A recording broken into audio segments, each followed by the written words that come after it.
So, mga kapatid, even right now, alam ko marami kayong mga pinagdadaanang mga pagsubok sa buhay. At minsan sinasabi niyo, Lord, bakit ako pa? At napakahirap. Pero alam po ninyo, merong gagawing maganda ang Panginoon sa bawat pagsubok. Walang nangyayari na hindi ipinahintulot ng Panginoon.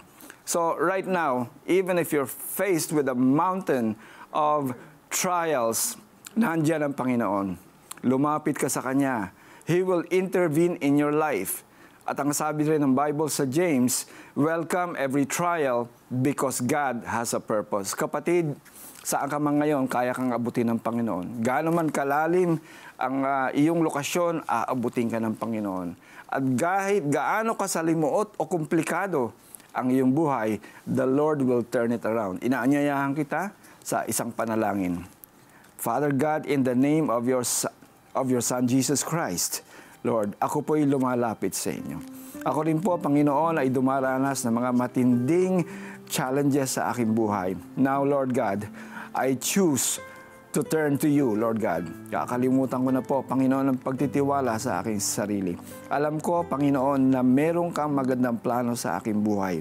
Kaya, Lord God, ayoko na pong sayangin ang buhay ko. Lord, inaalay ko sa iyo ang aking puso, Lord God. I invite you to come into my life to be the Lord and Savior of my life.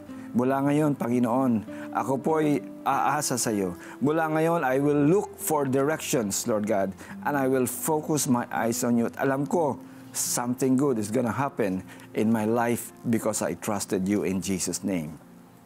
Amen.